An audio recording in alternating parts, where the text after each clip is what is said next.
I've got 7 tips on how to transition into digital art as a traditional artist.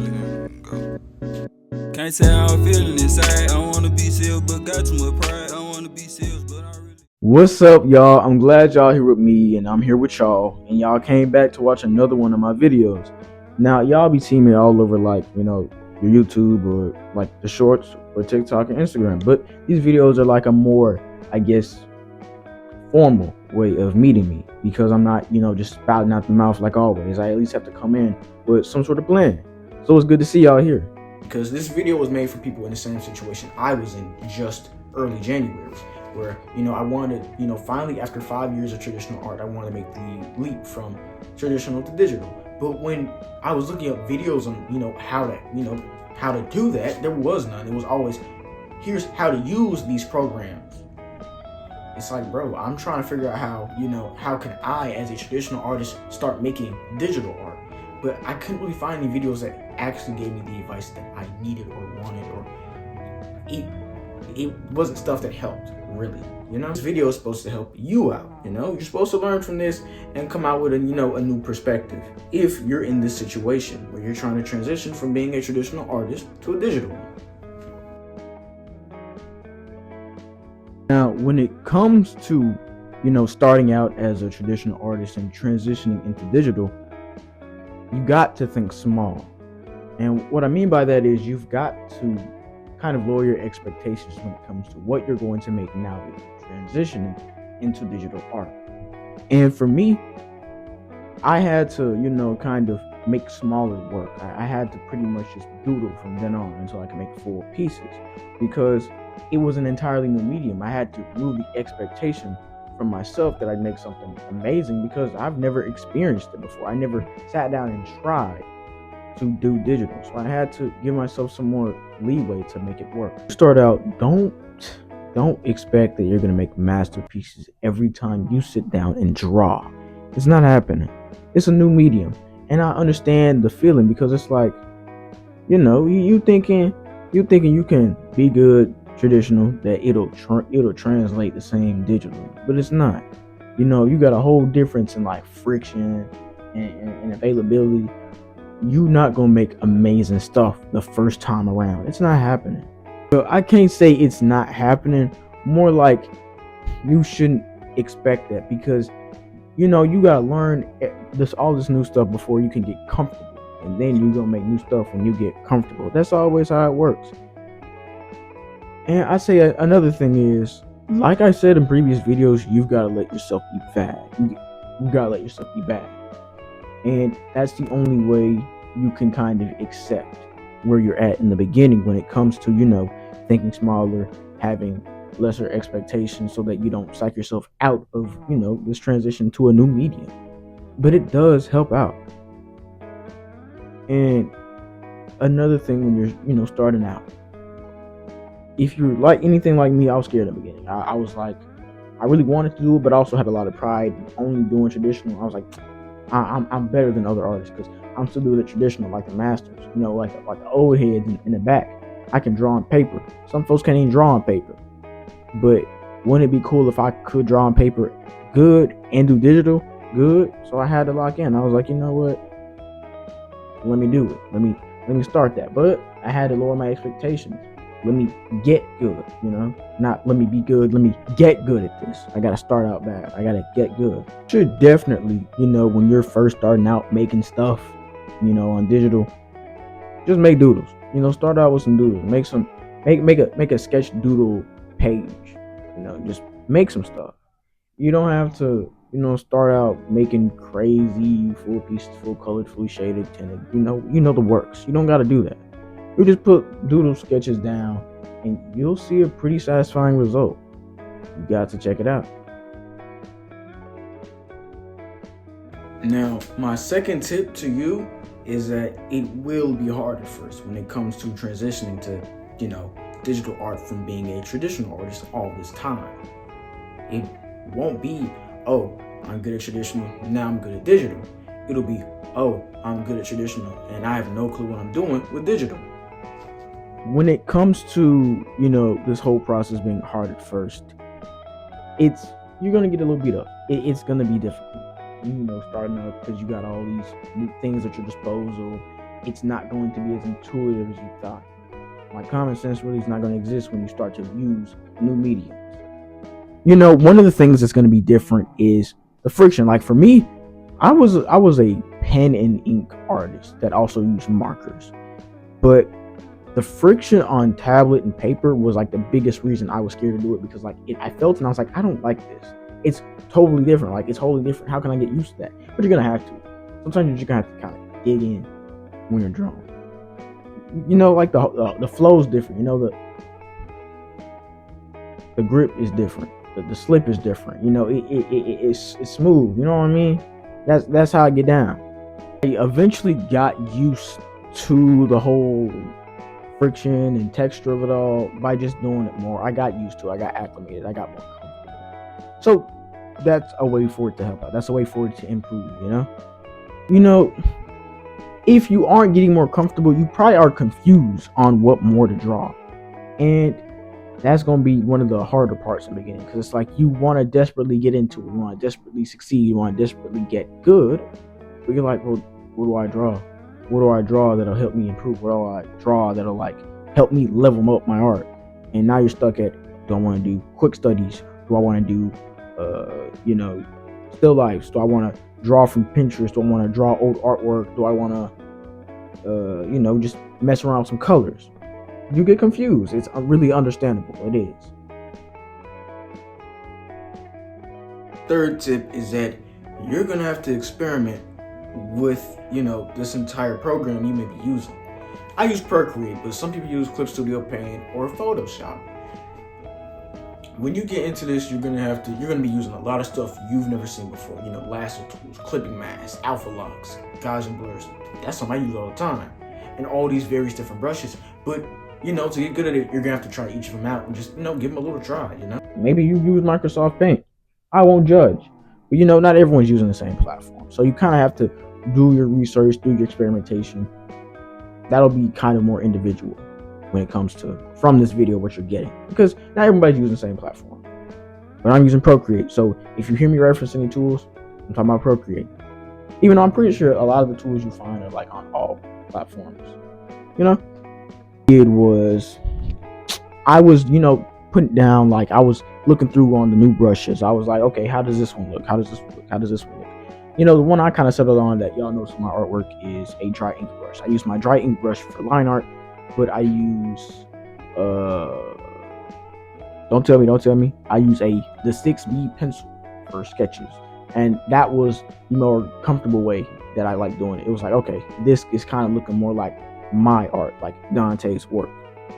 So I experimented with some brushes, maybe even play around with some textures and colors. There are some brushes that are real odd that you'll never know of. But another issue I had was finding brushes. It was I watch YouTube videos and be like, go here for my brush, and it's like, bro, I don't know how to access this on an iPad. I download the file, but then how do I use the file in Procreate? I was like, bro, whatever. I'll just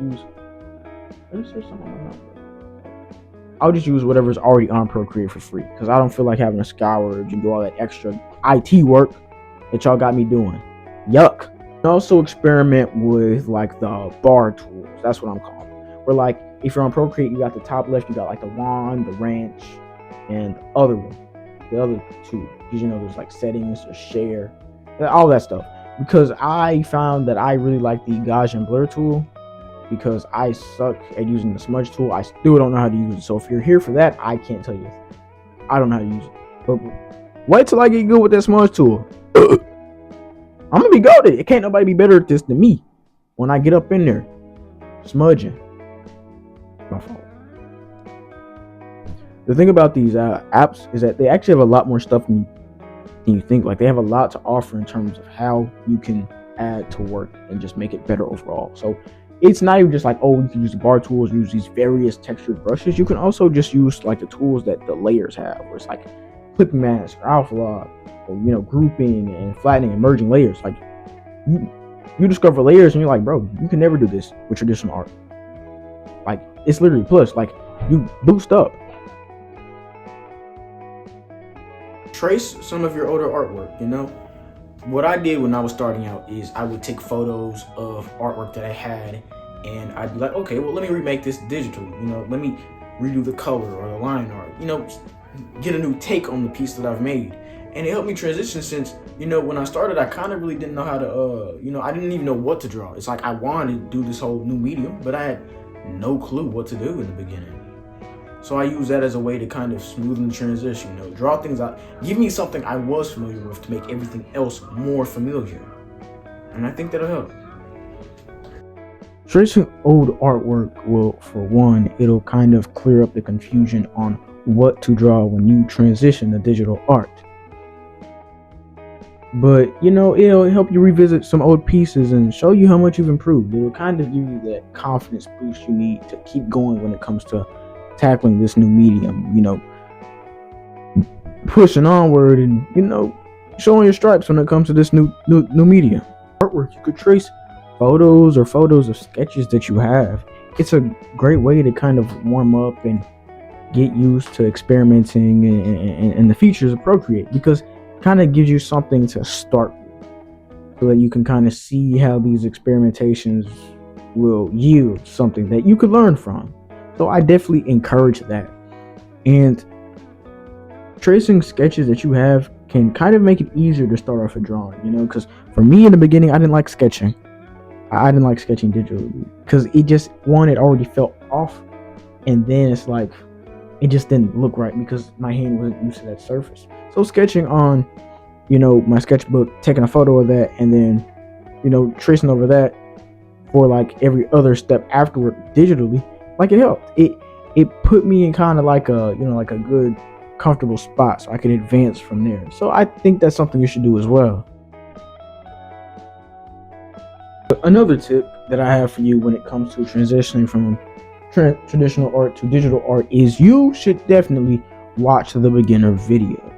And I know a lot of people don't want to have to kind of return to being someone who's having to learn art all over again from YouTube or being a student all over again, but those beginner videos help because it'll introduce you to new mediums that not new mediums, but like new tools or the programs that you're trying to start. And you're like, oh, I did not know that was there. I could use that. Like, I was watching the video and it showed me a clipping mask and the alpha lock for Procreate. And I was like, wow, that actually could help me. Like, I would wonder how digital artists do that this entire time where they, only have to color on a certain part of the paper and everything else is untouched.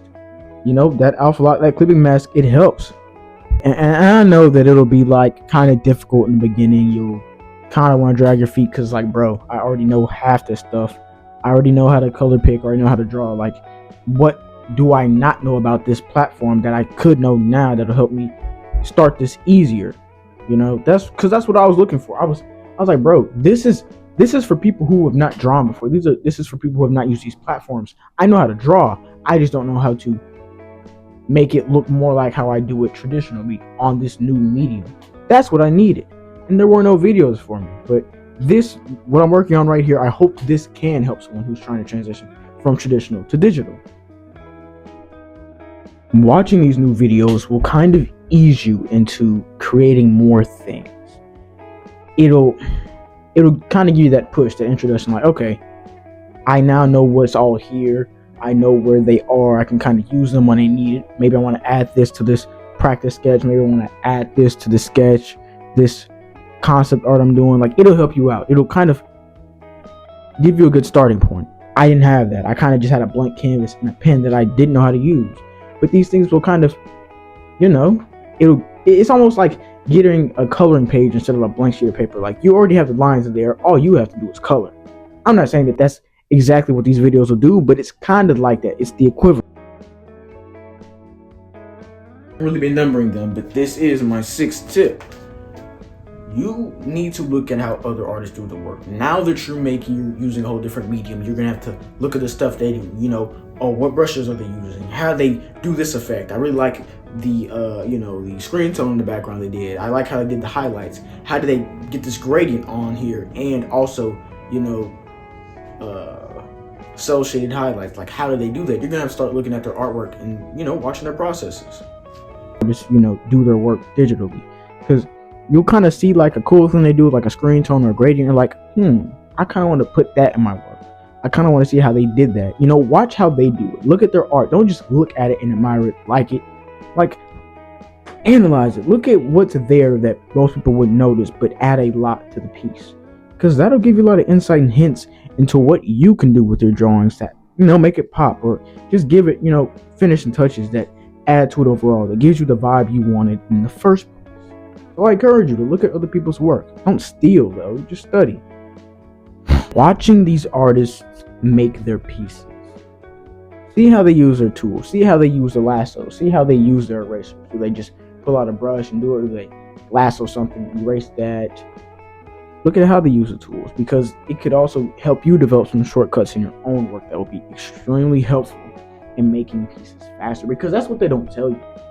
At least that's not what I was told when transitioning from traditional to digital, is that it'd be way easier to just make a finished piece, because usually when you're making something traditionally, you got to pull out your pens, your markers, your other tools to make all these different things. But all you need is a tablet and a pencil. You can change the brush, change the color, basically with pokes and clicks. You don't have to swap out markers and colors and tools just to do one thing. All of it is in that one utensil. Well, I guess, is utensil the right word? No, it's not. Same thing. You get my point. It's all there. It's really everything and more is at your fingertips to make what you need. So I do encourage the leap, and it helped me out a lot. It helped me improve very fast. And my art already improves fast whenever I hit like hot spots. This was a drastic improvement, because not only was I comfortable, but I was given a lot more to work with. And maybe it'll help some if you draw with these artists. If you kind of take their clips, look at them, and you kind of draw it with them, it'll put you on a good flow. It'll be like kind of like what people do with Bob Ross's clips. Not like copy them stroke for stroke, but get in there, like kind of force yourself to put something down so that you can get familiar with the medium as a whole. And at least you'll have someone guiding you through that process.